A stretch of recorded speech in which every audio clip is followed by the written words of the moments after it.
Hello and welcome to Until Saturday. We have a national champion. The Ohio State Buckeyes beat Notre Dame. Ryan Day, congrats to him. Wild last month for him. We got a lot to get to. Myself, I am David Ubben, your host, here with Chris Vannini. And we have Damien Harris, as always, joining us on Until Saturday. I think to start here, Ohio State made plays when they needed to win this game. Even though it seemed like they were in control for a lot of this one, they let Notre Dame creep back in, but a clutch drive. Look, 34-23 the final score. Will Howard throws a deep ball to Jeremiah Smith on 3rd and long to clinch it, essentially, and then a field goal to make it. They almost blew that, by the way. This was, 31-7 at one point, and Notre Dame got it back within 8, and they're 1 third down play away. They're calling these QB runs at the end of the game. But look, Ohio State, they were clearly the best team in the college football playoff. They were the best team ultimately on the college football season. They're the team that I picked to win the national championship when the season began. Had a couple of bumps along the way, but when the playoff came, that's what happened. Dame, you just watched Ohio State. Early thoughts on that win? I think you guys hit the nail on the head. I mean, although they tried to give this game away, I mean, they were the better team, and they looked that way from the opening drive. Well, their opening drive, I should say. I mean, obviously Notre Dame had a lot of success on their opening drive.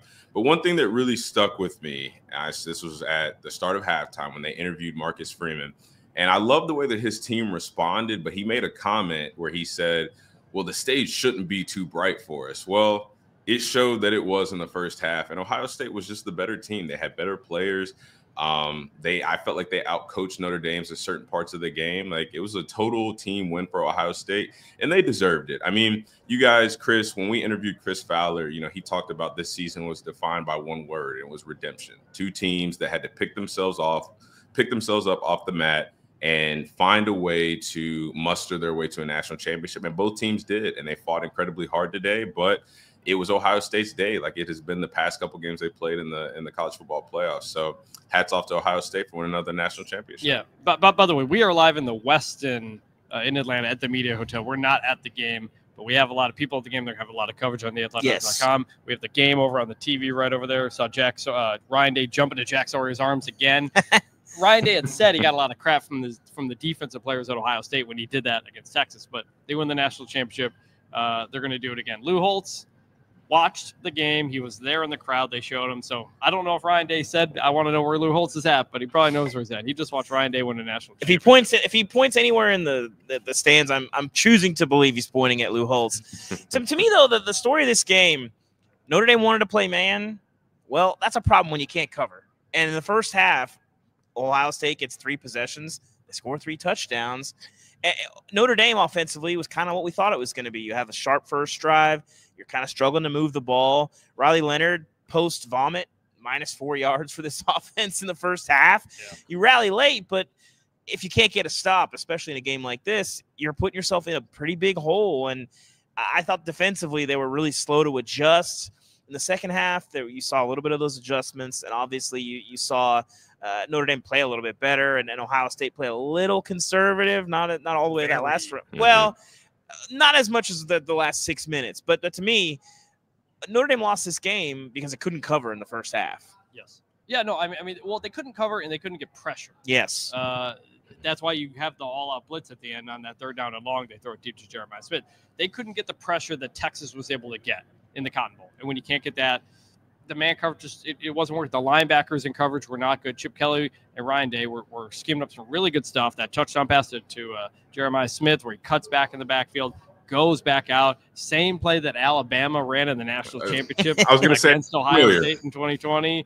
Apparently, I think the Chiefs like to run that a lot. I think they call it corn dog. We can call that one I don't know. I don't have an Ohio State one for it. But, Dame, how'd you feel about that last call? 3rd and 11. Chris and I were talking here. We said, I don't even know that they're going to let Will Howard throw a pass. Mm-hmm. Chuck it deep to Jeremiah Smith. Beats Christian Clark one-on-one, makes the catch. How'd you feel about that call and that situation, Dame? So I play for a man by the name of by Bill Belichick, and he always talked about gotta have it situations where the game is on the line, whether it's 3rd down and 11, whether it's 3rd and goal. He always talked about this is a gotta have it situation. Like we would have periods in practice where we only practice our gotta have it plays, offense and defense. Well, you have to know in a gotta have it situation who is their gotta have it guy, and it's Jeremiah Smith. So to me, it was absolutely no surprise. And in fact, I love the way that Ohio State baited Notre Dame the entire second half. That was Jeremiah Smith's only reception of the second half. They didn't target him. They didn't throw to him. Will Howard did not try to force the ball to him when he didn't need to. And then they saved it for whenever the game was on the line, whenever the moment mattered the most, whenever they absolutely had to go to the guy that they could not, the guy that they knew was going to show up in the moment. If I'm not mistaken, the guy that said he wanted to put on a show tonight. And that's exactly what happened. I got to have a situation, and you go to the best player on the field. And not only did you throw the ball to the best player on the field, obviously the ball's in Will Howard's hand, and he was the best player on the field tonight, period. I mean, he is just elevated week after week, game after game after game. I mean, hell, I sat up on TV, and I criticized him talking about how in the biggest moments, Will Howard kind of crawled into his shell. He didn't have much arm talent. He couldn't do this. He couldn't do that. Well, he has shut me up more than anybody has all season long. And I know Notre Dame fans were wishing that they won tonight so they could have shut me up even more. But I tell you, like I said, and I got to have a situation when you have two players. Obviously, they've got a whole roster full. But when you've got two guys on the offensive side of the football, Will Howard playing the way that he had played all game, Jeremiah Smith, what he's done, this incredible freshman season, like it was a no-brainer. And I love the fact that they didn't target him. They didn't try to force feed him the ball the second half. Even when things started to get a little bit close, you know, they stuck with it. They were conservative. And then boom, whenever the moment mattered the most, you know where number 4 is going to be. He's going to be open somewhere down the field. Will Howard delivered a great ball like he did all game. It worked perfect. Yeah, let me the Will Howard thing. So he goes, 14 for 15 in the first half. Looked terrific. They're up 31-7. But then he starts missing throws. He misses the open touchdown pass to Carnell Tate. It's a third down? He misses a third down after the field goal thing, which allows Notre Dame to get another chance again. So that's why I tweeted right before the third and long. I said, can Will Howard make a throw to win the national championship? And when he needed to, he made it. And he'll be an Ohio State legend for that. It's funny. I remember 2 years ago when TCU went to the national championship game, I covered the TCU-Kansas State game with Ari, and Adrian Martinez gets knocked out of that game really early. And Will Howard comes in and starts dealing, and I'm like, this guy's pretty good. Like, he's got something here. And to see from that moment to winning the national championship, that's really cool. You want to talk about Ryan Day here? I do, but before that, I want to hit a little bit on Notre Dame. We got to give some love to Jaden Greathouse. He was unbelievable tonight, and this game was sort of interesting because of Jaden Greathouse. That play he made in the third quarter, you catch a pretty normal slant, you break a tackle, weave around, get some blocks downfield, and score. I was like, okay, well, Notre Dame, you're not going to just lie down. Made it 31-14. 31-14, kind of, I think that was early in the fourth. And then third quarter. I think, well, either way. Then you catch the ball down that left side. That is just a great player making a great play. And all of a sudden, you're really in it, and you could feel the Ohio State butts puckering on the field, in the stadium, across Ohio. You could feel it. And that created the need for that Jeremiah Smith play. I think if you polled the Ohio State nation before that play, I don't think they were feeling great. But Jaden Greathouse made that happen. So I do want to get into Ryan Day. Big picture, we've talked about this all last season with the Michigan losses and how close they were in the national championship 2 years ago, the year that Georgia won it. You missed that field goal. Now you're literally living out the sort of weird scenario that we laid out, is that would you rather beat Michigan or win a national title? And they're sort of living that. Obviously, the Ryan Day conversation can wait another day. There will be some grumbling. The Michigan stuff's going to come up next year, but you're a national champion. You know, we talked coming in. He is that guy that has won that, has extended himself. And say what you want about the status of this roster, the quality of this roster. Ryan Day is a national champion. And Dame, you said it. Redemption, the story of the season. I don't know that anybody redeemed themselves more than Ryan Day. He did, yes. Now, that argument, is Michigan or national championship more important? On the day of the Michigan loss, you'd say no. Tonight, you'd say yes. So we're going to have to give this some time. Yes, this is an amazing moment for Ryan Day. But when that Michigan game comes up next year, nobody's going to be saying, well, the national championship. They have to beat Michigan next year. That's, I mean, so I ran into a Michigan fan walking into the stadium, and he was walking to the stadium. I was walking out, and I go, "Who you rooting for?" And he looks at me, doesn't make any facial expression. He goes, "No one." And I know some Michigan people on Twitter who are like, "I think it's going to be fun. Michigan beat Ohio State. Even if they win the national championship, I can hang that over them." Later on, Michigan fans are like, I kind of don't want Ohio State to win the national championship. So that still is there, and it's still going to be there. But it wasn't just – so Ryan Day had two problems at Ohio State. He wasn't beating Michigan, but he also wasn't winning big games. Yes. Like he had the game at Notre Dame last years ago, the last second win. But he lost to Georgia. He lost to Clemson a few times. He lost the national championship game to Alabama. In the big national level games, he could win all the Big Ten games, but his record against like top 4 playoff games was not great. He did that here. You beat Tennessee. You roll over Oregon. You beat Texas, and you beat Notre Dame. Those are 4 of like the 6 or 7 best wins he's ever had. Well, and it helps that you string together. We talk about maybe the best half of college football we've ever seen a team have against Oregon. Yeah. That showed you, hey, I can coach this team to their potential. And I don't know that they were there tonight. They weren't there against Texas, but they were there enough. And obviously you're hoisting the trophy, so you got to feel good about that. Dame, where do you stand on this? You've got experience, obviously, winning national championships, losing rivalry games. In your mind, from not really Ryan Day's perspective, but Ohio State's perspective, how do you sort out this weird season for Ohio State? Well, I'm going to reference my conversation I had on here with Cardell Jones. And for those out there listening that didn't get a chance to catch that episode, I asked Cardell, would you rather win a national championship or would you rather beat Michigan? And it took him some time to decide. He definitely thought it over a little bit. But ultimately, he said, you don't get the opportunity to play for the national championship every single year. You have the opportunity to play and beat your rival. They're going to play Michigan every year until Ohio State stops playing football, whenever we all stop playing football.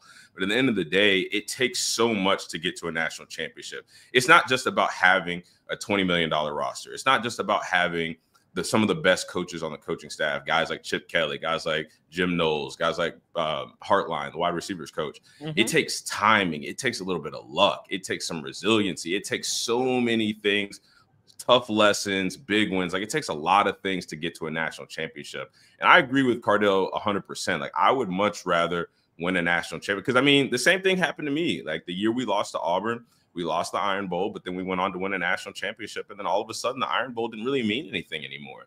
And I know how much rivalry games mean to the universities, to the institutions, the states, the fans, the family, house divided rivalries. Like, it means a lot. But let's not forget here, the ultimate goal, the reason why people play the game, not even just the game of football, but the reason why people play sports is to be the best and to win championships. And at the end of the day, that's what Ohio State did. That's what Ryan Day did.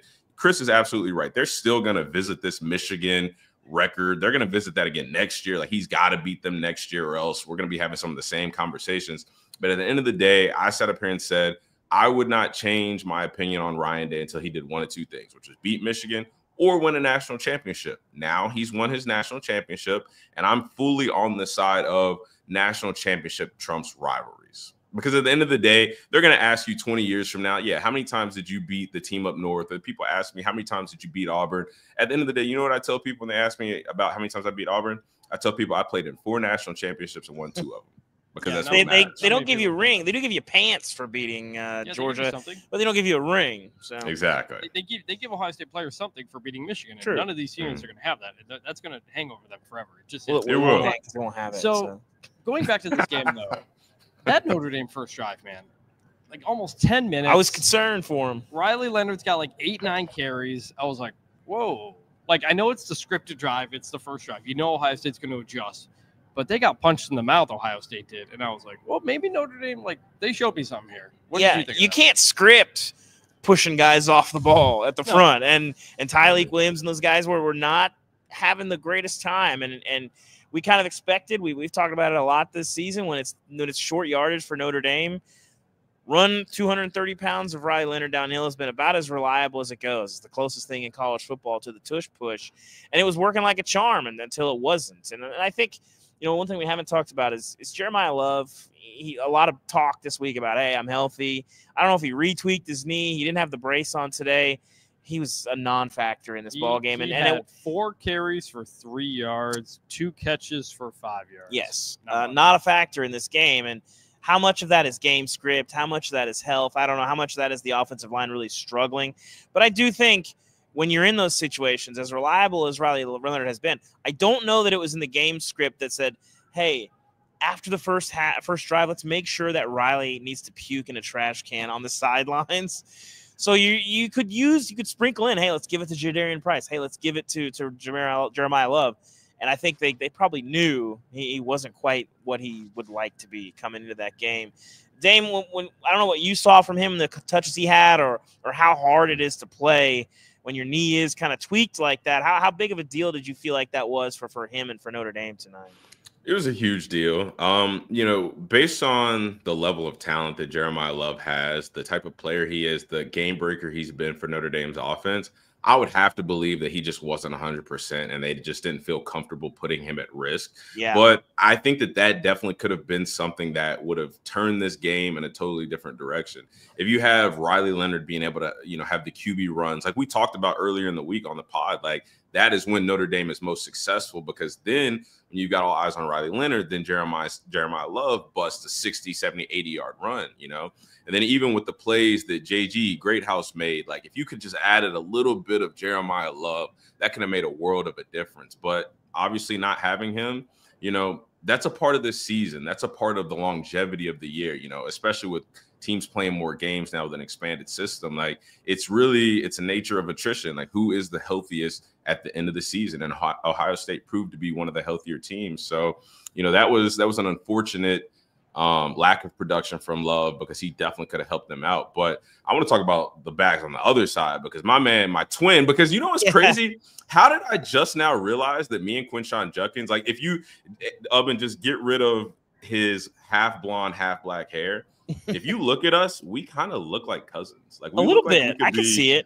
We kind of look like we could be related, low key. But anyways, that's not important. What was important is the trifecta of touchdowns this guy had. I mean, he was letting him know. Quinshon has been a phenomenal player all season long. And, I felt fortunate being able to interview him and ask him, like, is this where you saw yourself whenever you transferred from Ole Miss? And he tried to downplay it, of course, because he didn't want to talk bad about Ole Miss or talk about how he expected to be in the national championship just because he wore an Ohio State jersey. But, obviously that was at the forefront of his mind, going to a program like Ohio State, competing for a national championship, and then ultimately winning. So I was super happy to see him have the performance that he did and, impact the game the way that he did, not just running the football, but catching the ball as well. I mean, listen, I love seeing great running backs play good football, because the brand, the name of the position has been diminished. It's been talked down on. It's been disrespected for entirely too long. And seeing guys at the pro level, whether it's Saquon, Josh Jacobs, Derrick Henry, or seeing guys at the college level, you got Cam Scatterboos, your Aston Genties, your Jeremiah Loves, your Quinshon Judkins, your Travion Hendersons. Like, I just love seeing the position being represented the way that he did tonight. And, I was really happy for him. And like I said earlier, he gave me a 9 out of 10 on my fit. Well, brother, I'm going to give you a 10 out of 10 on your performance tonight. Congratulations. Let's talk legacy here, because when the team hoists the trophy, as Ohio State is doing right now, it's worth noting, Chris, this is a weird team, because we were talking in the offseason, and I think people recognize this Ohio State team has the potential to be one of the best teams we've seen in the last 25 years. We looked at how the roster goes. I predicted. Yes. They lost 2 games. They did. One of them to a bad team. Yeah. But then not bad team. Michigan is not good. It's anyway. an average team. Sure. Anyway, you look at, but the problem is you look at the playoff and how they performed in the playoff. I don't want to use the C word, our casuals out there. I don't want to take a shot at them, but it feels like there's an idea that, like, well, did you see him against Oregon? Did you see him against Tennessee? This was a gauntlet. This team does not touch 2019 LSU. Joe Burrow, Justin Jefferson, Jamar Chase. Like the fact that college defenses had to try and defend that team is insane. We would have beat that team. I don't know about that, Dave. I don't know about that, Dave. Are you kidding Which me? one? I mean, you didn't beat Auburn one of those. Yeah. And again, we won a national championship. That's year. true. But Chris, And where hold do you on, feel like? wait, hold on. ahead. I know Cam's gonna be pissed off at me for cutting you guys off, but I just want to make a statement. I want to go back to something that me and Chris low key argued about. Okay. Which was whoever won this national championship, because this was after what was his name? Sad Husker Nate. After Sad Husker Nate got on and left his voicemail, and I said, whoever wins this game, somebody is going to put an asterisk by it, or you open the door to have these conversations about like, oh, well, what about this? What about that? And then Chris started, oh, no, we're not going to do that. Oh, no, I'm not going to do that. Well, then no, I said we're not putting an asterisk on. Yeah, we're doing it right now. We're doing it. Ubben's doing it. No. This is the team. I'm talking like I time. said. The question was, it Ubben was saying, is where this does one this team rank of of all time? I think it's one of the. It's not 2019 LSU. Yes. It's not 2020 Alabama. It is the greatest postseason run we've ever seen. Sure. Because none of them had to do that. Yeah. No one's had to beat 4 top 10 teams on the way to a national. It's a top 5 roster month, that we've seen. But this team did not perform that way. I predicted before the season this team will go 16-0, win the national championship. Could be one of the best seasons we've ever seen. It wasn't that. So clearly, that Dame, that's what he was saying. He was trying to say, is this the best CFP team of all time? Mm-hmm. He's saying it because Cam brought the question up while we were watching the game earlier. I immediately said no. You said no. It wasn't even top 2. So LSU's better in 2018. Alabama's better in 2020. After that, like, didn't one of those Clemson teams go undefeated? Like, I might put one of those there. Yeah. You got 2 regular season losses. Like, that's really going to ding you. And no conference championship. But the wins, the top 10 wins, 4 top 10 wins in the span of a month and a half, essentially, in a row. Only one of those at home. That's the greatest thing we've ever seen because it's the first time we've ever seen the 14 playoffs. Yeah. So that's my case. I think this is the best postseason run, not the best overall season we've seen. Dame, would you agree with that? Well, yeah, just because nobody's had to play this many games in the playoffs. Yeah. Mm-hmm. But you guys might hate me for saying this, but when I look at the teams that they played, like I don't want to take anything away from this Ohio State championship, but we talk about, oh, well, they beat all these top 10 teams. Well, they beat a Texas team where we were talking all year about how Quinn Ewers looked like a shell of his former self. They couldn't run the ball. It's a top 10 win. Yeah, their defense. Not everybody's loaded. Well, yeah, it's a top 10 win. Whenever we've been talking about the playing field across college football is the same. Like one team isn't necessarily that much better than the rest. Ohio State was because they were more talented, but everybody else, the playing field was so even. So yeah, we're talking about top 10 teams. But look at a Tennessee team with Nico Iamaleava, who once he stopped playing against non-FBS teams, looked like your average Joe quarterback. I mean, yeah, they were impressed, and they did. They looked really, really good against Oregon. Like that one, I will give them. But again, like yes, they played more games. They had to beat more teams once they got to the playoff. But if I'm analyzing like deep down and I'm looking at it through a straw at the teams that they played, like none of them were really that impressive. None of them were really that dominant. It's just Oregon. That's it. Yeah. I'm working on. What about the team that just beat? They just beat Georgia. Oh my! I'm putting together. Okay, what's Notre Dame's path to get here? I'm putting together the 134 right now. It'll be out on Wednesday. They have beaten 5 of the top 11 teams, and one of them is them. So of the top 10 teams that aren't them, they beat half of them. Yeah, they beat Oregon. That's a very good team. The only team to beat Oregon. They were up 34-0 in that game. They beat Notre Dame. Very good team. They beat Texas. Good team. They beat Tennessee. They destroyed Tennessee, and they destroyed Indiana. Like that's really good. Like, it is good. How can you be like, the win? I'm just saying. I think this was a season without great teams. That's the thing. Exactly. Oregon goes undefeated, and they got smacked. And Oregon I think that hurts was that until Ohio State. They weren't. No, nobody was talking about Oregon as like a great. That's my point, though.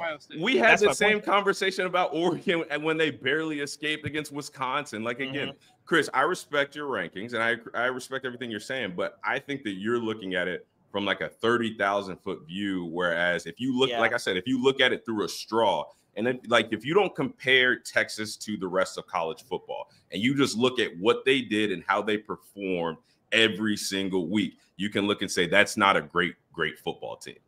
Like you can say that Oregon, or even we weren't saying that Oregon was this Nobody was all-world scared beater. of Oregon. Nobody was scared of Oregon. We didn't say that after Nobody they was almost scared lost to of Wisconsin. Nobody's scared of Oregon. Nobody came into the playoff. How many people picked Oregon to win it all? Not that many. You did, but not that many people. They're the number one seed, but they weren't like this consensus, like, oh, they're definitely going to win it, or they, that's the truth. The team that we're sleeping on in terms of resume, actually, 2011 LSU. Yes, that's an incredible. 2011 LSU. They didn't win the title, so people don't remember. That team beat 4 conference champions. That's crazy. That just is not something that happened. They beat Oregon, West Virginia. Went to West Virginia for that one. Alabama. At Alabama. And then I forget the 4th, but they beat another one. Yeah. Anyway, I think that's the point, is that this is a year without great teams. But it's worth talking about, Chris. Yeah. Thank you. Building great teams. Mm-hmm. Ohio State built one this year. We're in a new age of college football. Ohio State keeps a bunch of big players. Jack Sawyer, Travion Henderson, JT Tuimoloau. They keep all these guys. And then they use some money, add Caleb Downs, add Will Howard. Both those guys which well is into the 7 figures. Okay, that's not to take away from that. Like No. That's not. I'm just saying this is a fact. Yeah. And then you add Quinshon Judkins also. They put together a super roster. We were talking a little bit about this earlier. Will we see? Is this going to be a thing in the NIL era that you can do? I don't. Well, it's going to be really hard. We're not going to have teams like we used to have with the Alabamas when Damien was there, the Georgias of just a few years ago, because you can't keep enough guys around. They can go anywhere, anytime they want, and somebody usually can offer them more money to do that. The only way to make super teams anymore is to keep a bunch of NFL guys from leaving and coming back. That's what Michigan did. That's what Ohio State did. Sounds like what Penn State's doing right now. It's what Penn State may be doing with Katron Allen, Nick Singleton, and Drew Aller coming back on offense. But it's like a super team for 1 year because you know the next year you're going to have to replace all those guys. And so the runs that we used to see that Damien was a part of, I don't think we're going to see that anymore. In that sense, I do think Ohio State could be the last of a real breed, depending on how much you trust James Franklin to do what Ohio State just did. I don't. I mean, like Damien, you come in as a 5-star. You're a team loaded with 5-star guys. You knew you were going to have to wait a couple years to play and get there. Guys aren't doing that anymore. That's got to be tough, right?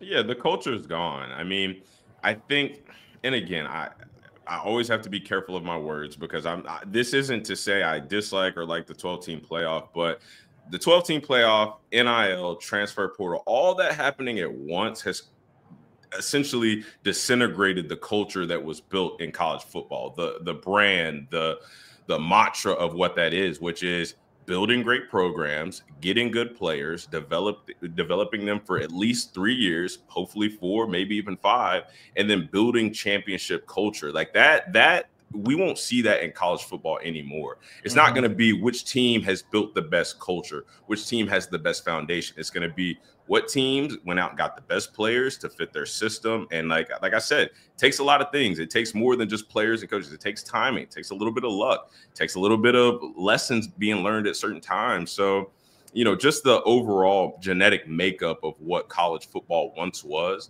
it's not anymore because, again, it's just these are employees and they are granted free agency every single year. There's no salary cap. There's no contracts. There's no anything. So it's just a big free-for-all. So you can't expect it to be the same. You can't expect to have the same cultures, the same, programs who are in it year after year after year, which, quite frankly, is why they expanded the playoffs because people got tired of seeing it that way.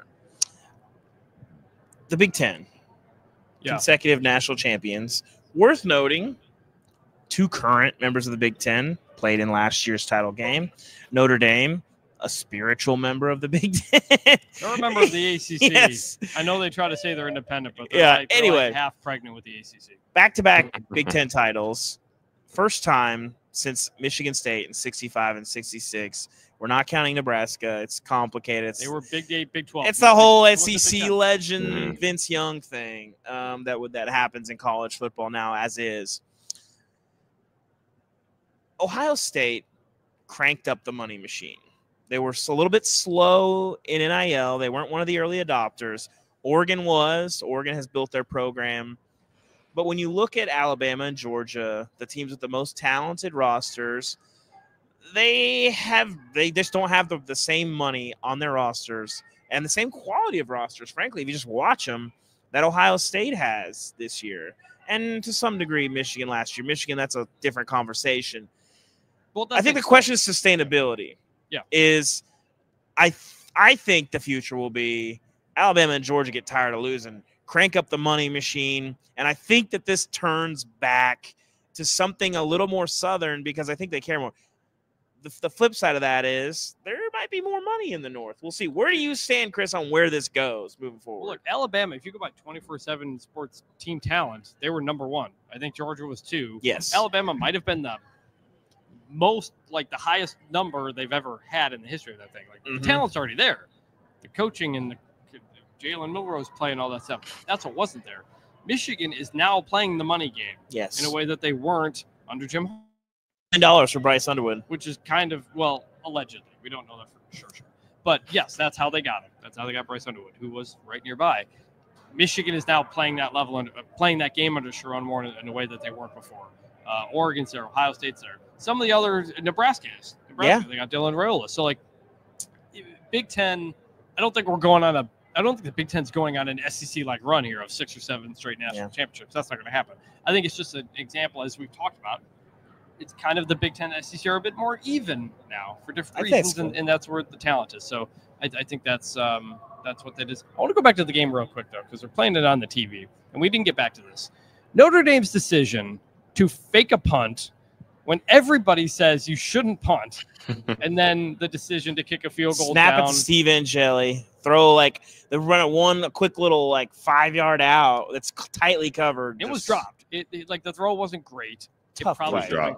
Probably should have tough play. But also then the decision to kick the field goal when you're down 16 in the fourth quarter, 9 minutes left, and you doink the kick. I thought it was over after that point. I thought both of those decisions were terrible. Yes. Because one, it's like a do or don't go situation on the punt. And as we mentioned, been working pretty well with Riley Leonard and short yardage. Just run QB power in one of those many different ways you do it in a way that is working really well. And then on the field goal, I know it almost worked out. If they stop a 3rd and long, they get the ball back, and but my whole thing was you're the underdog, you're the less talented team, you're giving away possessions by doing this. Now, if they convert the fake punt, we say, "Oh, great decision! Look at the decision by Marcus Freeman." But it didn't seem like the highest probability.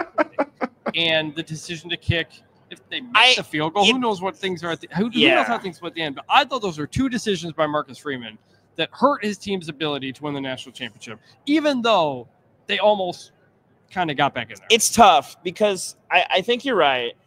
And generally, kicking a field goal with 9 minutes left to make a 2-possession game, not only a 2-possession game, a 2-touchdown game to a 2-touchdown game. Yes, that's true. 2 touchdowns. Mm-hmm. I didn't like it. That said, to play devil's advocate slightly, you're asking a lot out of your offense. 16 points. It's not 14. So you have to be perfect the rest of the way, and you have to convert 2 of those just to get to overtime. So, you're 4th and goal at the 10. You don't have the one-on-one guys. You don't have a Jeremiah Smith on your roster you can throw it up to. Michael Mayer ain't walking through that door anymore. Greathouse he's made some plays tonight. He's not Jeremiah Smith. Look, we just saw in the quarterfinals, Arizona State and it was down 16. And it was unbelievable. Scored 2 touchdowns and get 2 2-point conversions. It can happen. There's only 9 minutes left. Now, do you take into account Ohio State's going to turtle on offense and start running quarterback run and never throw the ball? I guess that's a possibility. Ryan Day did not handle that end well until Will Howard made the great throw at the end. He made the worst of 2 bad decisions, basically, because going is not great there. Kicking is bad. When you doink it, it makes it even worse. That wasn't a decision. Well, that's what I'm saying, though. You have to make a decision. You were one of the worst field goal teams in the country all season, even though Mitch Jeter was 7 for 8 and was really good in the playoff. Yeah. He missed a kick he really, really couldn't miss. And it wouldn't have mattered, obviously, in the end. And maybe Ohio State's more aggressive if they're up 4, up 5 instead of up 8 at the end. But I think those were two really bad decisions. I thought they were conservative decisions in a moment where you have to go for the win. It ultimately didn't matter, but I don't think that helped your team's chances of winning. I wanted to hit on the 12-team playoff as a whole. Dame, we know you're not a huge fan of expanding the playoff. Please don't make me say it again, please. But the event itself.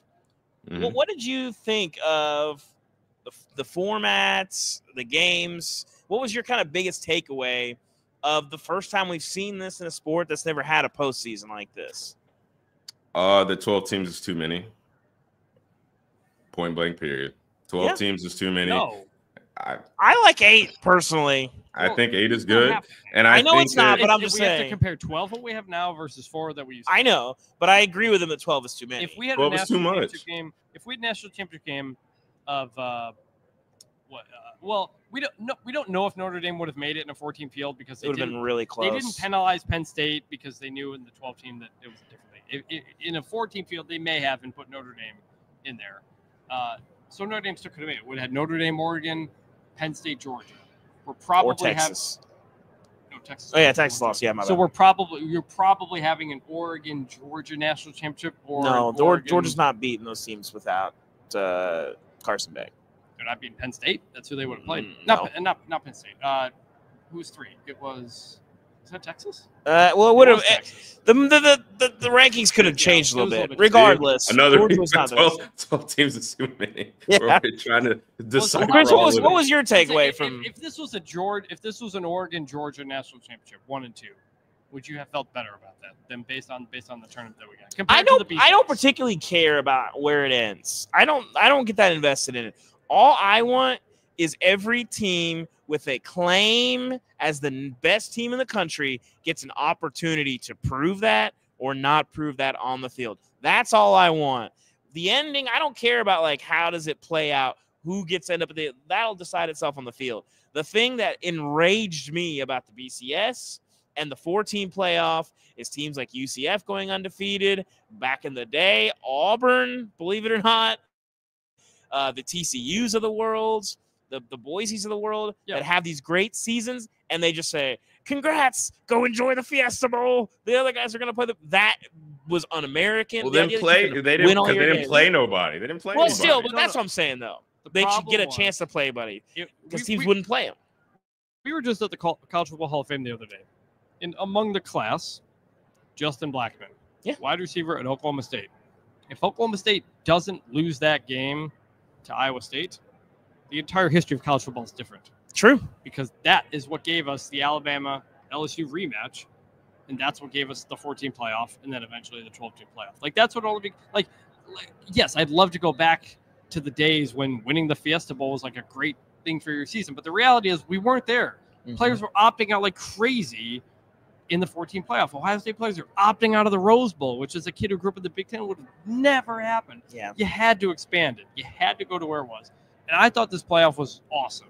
I love pretty much all of the games out of the first round were good, other than Ohio State, Oregon. But the only like real blowout of the quarterfinals on was the number 1 undefeated team losing. You know, and that was compelling because it was like, what is happening? We got 2 great semifinal games. We got a real enjoyable national championship game. We got a good slate of quarterfinals. Like, that's what I want. Like you said, I came into this playoff thinking there were 6 teams that could win the national championship. All of them were there in the quarterfinals, and it played its way out in the field. And the way it was set up, the regular season felt more important down the stretch. Miami's lost to Syracuse, huge deal. Alabama's lost to Oklahoma, huge deal. Ole Miss has lost to Florida, huge deal. Yes. Those wouldn't have mattered, not as much, in the old way. Like to me, this played out pretty much as well as it could have, other than Oregon doing what they did and getting an unfortunate draw. We just had the CFP commissioners meeting. They're not changing anything yet. I thought this was a huge success. I think there's a lot of people who feel the way you do, Damien, who look at this and say, well, we had a national championship game with no conference champions, and, you know, I would like all of these teams to get off my lawn and all of that. I think there's a lot of people who feel that way, but I still – and I don't want to minimize how those people feel, but I think as a whole, combine the way that you had, Chris, all those relevant games the last month of the season, even like in October, you're looking around and you're going, there's like 50 teams that can make the playoff. I think this is a huge net positive for college football. And again, the team with the best roster won the national championship. And yes, you might not like that they got a mulligan. You might not like that, well, they didn't deserve a chance to play there. But you did get the best team at the end holding it up. And that there's something to that. How does that sit with you, Dame, that a team with a complicated season as Ohio State that obviously, if you play this season out like 100 times, probably wins the most national championships, but in this one had kind of a complicated season. Does it make you feel any better that you have the Buckeyes at the end holding it up? Well, listen, I've never sat here and said that they should have left it at 4. I just said that 12 was too many. I think that when you have a team like Ohio State, obviously, who screwed around against Michigan, screwed around against Oregon, and they picked themselves up off the mat, like I said, and found a way to get to a national championship, like I can respect that. Like, they were, even though they didn't make it to the conference championship, I thought they were the second best team in the Big Ten at the time. So they had a right to get in. They had a right. I just think that 12 teams is so many. And my biggest fear, my biggest worry is that it's going to dilute the product. And the next year, there are going to be teams that play and that coach in a way that are like, okay, if we lose one game, we lose to our biggest rival, if we don't make it to a conference championship, if we don't do this, we're still going to have the opportunity to play for a national championship as long as we get hot at the right time. Some people may like that, but I would like to see the best teams, the teams that end up in the 12-team playoff, 18 playoff, whatever, be the teams that were dominant from start to finish. Yeah, you can lose a game here and there. I'm not saying you have to be perfect all season long, but I don't want to live in a world where we just create mulligans for everybody and anybody who has any sort of, case to make it into the college football playoff. I think that teams should have to play competitive all year long. I don't think that, giving these teams outs and being like, okay, well, you can do this, you can do that, which is really bad, and you can still make it at the end of the day.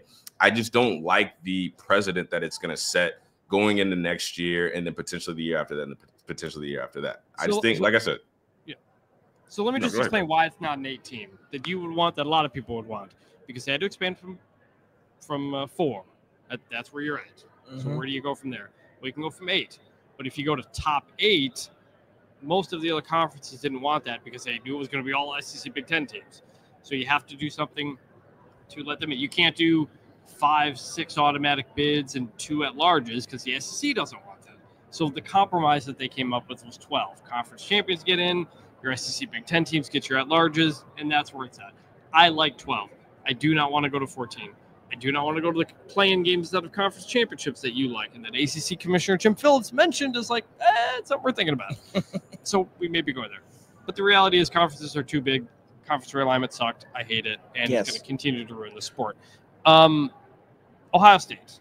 So while the celebration is going on, here's a quote from Ohio State AD Ross Bjork to Yahoo Sports on Ryan Day. He says, quote, "There's no way he should go through this stuff, especially his family. It's one thing to criticize play calling, but the personal stuff is uncalled for. And what I hope people really take away from this is we have the best coach in the country." He's what, like 70-10 at this point? It's like, I think they showed it's like the 3rd best winning percentage of all time. So that's going on. And then we also have Kirk Herbstreit saying, essentially, it sounds like tearing up in the celebration of Ohio State winning the national championship. Yeah, we've been recording and obviously not watching the post game fracas, but we have a clip. We have a clip from producer Cam that we are hearing this for the first time. So I'm intrigued to see this. But this is Kirk Herbstreit on TV. Fowler. Kirk Herbstreit join us now, and man, this story can now be told, right? You guys heard it. Holly asked him about it. We've all heard Ryan Day say the story can only be told if we win tonight. Herbie, I'll let you start as a guy grew up there and wore the uniform. What's the story of this team? Oh, don't start with me, man. I'm a little emotional. I'm just fired up for these guys. When I call these games, I'm incredibly objective, and I love all these Ohio State teams, but this team, because of what they went through to get to this point, you're just happy, So Kirk has had an emotional year, essentially. He's in a complicated relationship with OSU. Yeah, I mean, it was after the Tennessee game. He's calling out the lunatic fringe of the Ohio State fans, and Ohio State fans were mad at him at that point. They would go on to say, like, look, I've talked to Will Howard. I know the things that people have said to him after losses. I know a lot of these Ohio State football and basketball players, the things they tell me that random people will tell them these terrible things. And so he's still very clearly connected to that program. Mm-hmm. He's very close with Ryan Day. He knows what his family's gone through. And a lot of people say that's what the money's for. Yes, it is. But, like, that's also hard on a family when a kid who's not, getting paid $10 million has to hear stuff about their dad and their parents. So it's tough. Herb Street, I think he's always been fair calling a game. Yeah, people want to put the tinfoil hats on all the time. But, like, as somebody who tries to remain objective myself, like, and Chris, we see this in the business all the time. You watch people talk about the sport or the anything about it. You can be like, you kind of like, I don't know if I trust your view on this or that or that. Herb Street, I don't see that, and so I think it's in some ways a testament to, yes, you do have this emotional tie to a place that means a lot to you. But there's something to be said for doing the job that Herb Street does and doing it as well as he does. And that was an interesting moment. I haven't seen that from him in a while. Yeah, I mean, but it's been, 10 years since Ohio State won. He's the first year of the 14. No, he lives in Nashville, I believe. Nashville now, but he was in Cincinnati for a long time. Columbus as well. He's got a weird relationship with Ohio State fans. They all feel differently about him. We're not going to say all Ohio State fans feel one way about him or he feels it's a whole thing. But ultimately, as we come back to Ohio State and Notre Dame National Championship, it's a good game. Yeah. I was interested until the end. We don't have many of those in the CFP era. A lot of blowouts. Last year was like quasi-close, but never that Not close. really. This was one play away from Notre Dame having the ball and a chance to tie it. Yeah. Which is worth it. So, like, ultimately, I think the right teams made the championship. They gave us a worthy game. And that was fun. Monday night, a lot of people hate it. There's nothing you can do. It has to be Monday. Yeah. It can't be New Year's Day because you have way too many games to play before then. You got to give these kids some rest after conference championships and whatever. There's not a real fix. Joel Klatt was kind of going off that about today. There's no real fix for that. So we'll talk about these things more in the coming episodes and whatnot. But I think the 12-team playoff was a huge success. I think Ohio State's a completely deserving national champion. Notre Dame deserved to be here, put up a good fight. Like, I think it put college football in a good place. Yeah. We hear so much about how college football is broken. There's money in the portal, and it's this and then it's that. And we're always reminded it's the games why we love the sport. And this playoff gave us that. We were talking last night with a couple editors on our staff, and they're asking, how do I felt about the state of college football? College football is going through puberty right now. It's maturing into something that is better, that is more equitable, and that will make you with fewer aspects that make you want to take a shower when you look at it. And right now, the roster stuff is not great, and people are still figuring out what the playoff looks like. But I think when you talk about revenue sharing and we can get a agreement that looks better and it's fair for all sides, we're in this stage where it kind of stinks, and it's really stinks. No, I'm talking about the off the field stuff. I'm talking about annoying. Yeah, well, college football maturing into something. Yeah. But I keep coming back to, like what you said. I covered a lot of games this year. Fall Saturdays felt the exact same as they always are. And people can complain about the roster movement and all this stuff. And those complaints are real. I don't like it as much as anybody. And there were conference realignment and stuff. And I don't like that stuff either. But at the end of the day, when they tee the ball up and you're inside the stadiums, that can't be replicated. And that still felt the same as it did when I was a kid. And I remember 1995, Arkansas, South Carolina. It was the first college football game I ever went to. And I was 8 years old, and I walked through the gates, and I was like, this is crazy.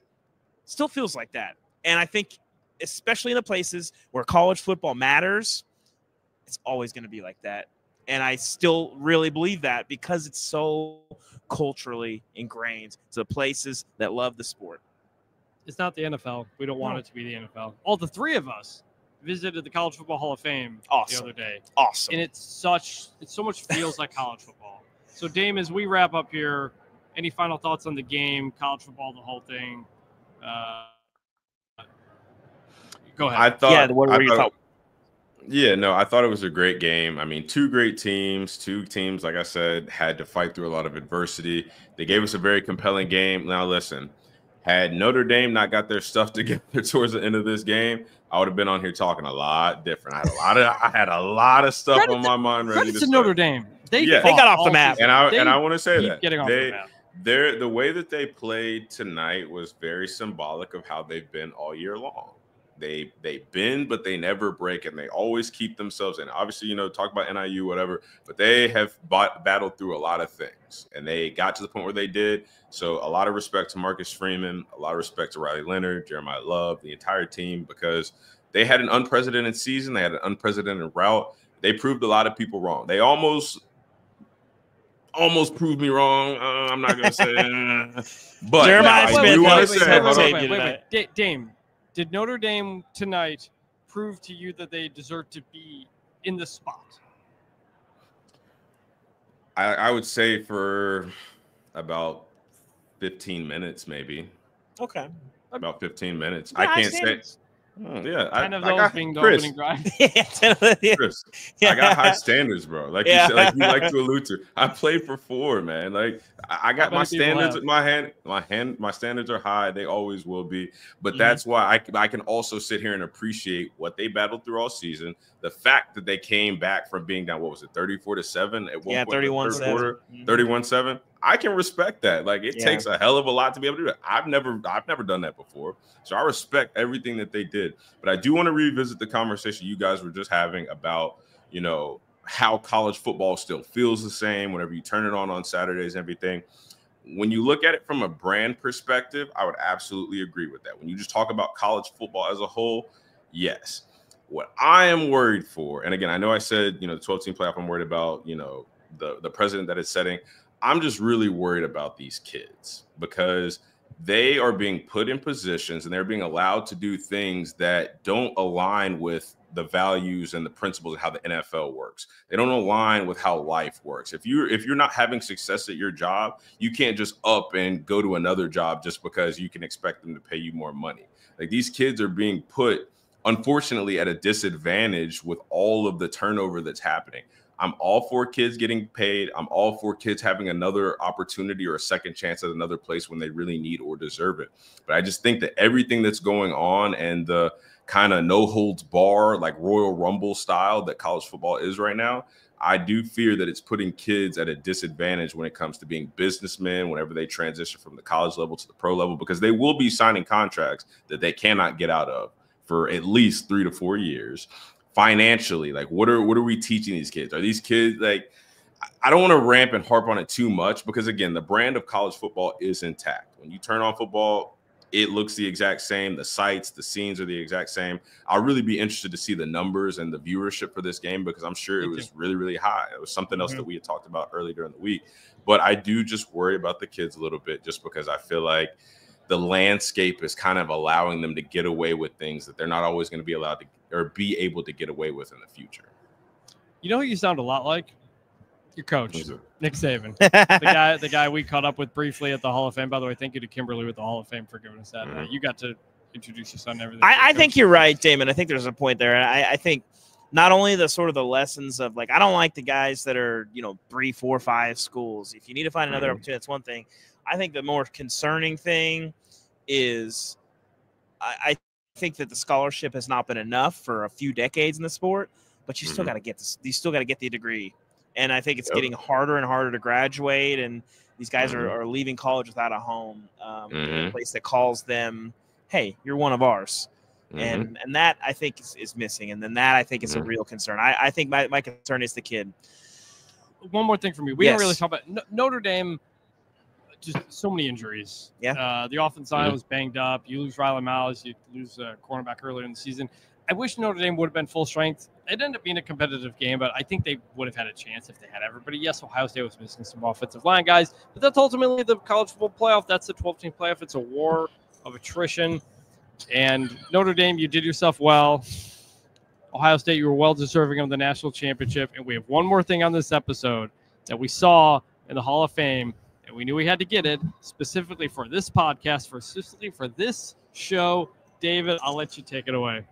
Well, even when the season ends, Oh Dame, my God, you don't want to leave without a turnover chain. Shout out to the the OGs. Please bring it back. Bring it back. We got a turnover chain for we the do audio have a listeners. turnover We bought chain a turnover here. chain. Thank you. Listen, when the season ends, Chris, I kind of get a little emotional sometimes, and All right, Kirk. week is, like I said, it's like I don't want to be a Herbstreit right now, but listen, I love this sport. It is my favorite sport. I got to meet Lee Corso yesterday. Chris snapped a photo. I told him how much everything that he has done for the sport meant to me. Yeah, not you, Chris. I don't care what you've done for the sport. But and Chris and Lee said it meant a lot to him. I said, hey, I Saturday mornings, I wake up, eat breakfast, watch game day, and all this stuff, and it's a great season. And getting to the end of it is always kind of sad. It's 209 days until week 0. Shout out to Farmageddon out in Dublin in week 0. We met a wonderful gentleman from Ireland. Yeah. Who's covering that game, was at this game, his first trip to America. He was awesome. Connell, listener of the podcast. Shout out to Connell. It was great to meet you. I'd love to go to Ireland one day. But that's our next game. That's pretty much our next football game. Yeah, pretty much. I think that week we got Hawaii and Stanford also. Yeah. Anyway, thank you guys for listening to not only tonight, but throughout this college football season. We really appreciate everyone's support. You guys make this possible. Until Saturday, we'll be here through all the offseason. Also, one more thing. Shout out to all the people who came up to us here in Atlanta. Just said, hey, love the podcast. I'm blown away, legitimately, how many people recognize us by our voices, even, or just the athletic stuff we were wearing. So anybody who said something to us here in Atlanta at the championship game, really appreciate that. Really appreciate everybody listening. Yeah, it's been great. Make sure you subscribe to the podcast on Apple, Spotify, wherever you listen. Check out our YouTube channel. If you're not already subscribed, do that. YouTube.com/@UntilSaturday. You can see our turnover chain. Listen, I still got some problems with Mario Cristobal. Anyway, call the Until Saturday phone line and leave us a voicemail. That is 316-462-9852. And check out the Until Saturday newsletter as well. Jana Bartle does that for us. She does a great job. Gives you a taste of all the things we do at theathletic.com, our college football team. We're going to have a ton of coverage. I looked at the press box map. We had 8 reporters. There were 8 people at the game tonight. Nobody else had the more. The playoff is kind of mad at the Athletic because of how many people we sent. ESPN had 6. We had 8 plus us. So please read everybody. We are covering this thing. Anyway, you can find that at theathletic.com and taste of that in the Until Saturday newsletter. You can find the links to the newsletter, the YouTube channel, all that stuff in the show's description.